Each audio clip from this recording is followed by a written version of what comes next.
4 days holiday எப்படிலாம் போச்சுன்னா இன்னைக்கு மினி விளாக்லாம் உங்களுக்கு ஷேர் பண்றேன்.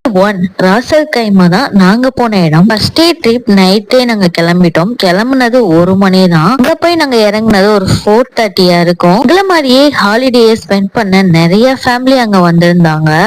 எல்லாம் பண்ணி நல்லா என்ஜாய் பண்ணிட்டு இருந்தாங்க. நாங்க சடனா தான் இந்த பிளான் போட்டனால சும்மா வந்து சன்ரைஸ் பார்க்கலாம் தான் வந்திருந்தோம். இந்த மலை பிரதேசத்துல பீஸ்ஃபுல்லான வைப் தான் இருந்துச்சு. வெயிலும் கொஞ்சம் கம்மியா தான் இருந்துச்சு. நல்லா போய் என்ஜாய் பண்ணிட்டு அந்த ஸ்பாட்டை விட்டு கிளம்பிட்டு இந்த வியூஸ்லாம் ஆல்ரெடி நீங்க விசிட் பண்ணிட்டு வந்திருந்தீங்கன்னா கமெண்ட் செக்ஷன்ல சொல்லுங்க, அங்க போய் நீங்க என்னெல்லாம் பண்ணீங்கன்னு. இந்த ஈத் ஹாலிடேயோட ரோட் ட்ரிப் கண்டினியூ ஆகிட்டு இருக்கு. அதுக்கு நடுவுல வந்து பிரேக்ஃபாஸ்ட் நாங்க முடிச்சுட்டு அங்க இருந்து இன்னொரு ஸ்பாட் கிளம்பணும். அது என்னன்னு சொல்லிட்டு பார்ட் 2ல நான் சொல்றேன். நெக்ஸ்ட் விளாக்ல நம்ம மீட் பண்றதுக்கு நீங்க என்னோட சேனலை ஃபாலோ பண்ணிக்கோங்க. மறந்துடாம என்னோட சேனல் பிடிச்சிருந்துச்சுன்னா சப்ஸ்கிரைப் பண்ணிக்கோங்க.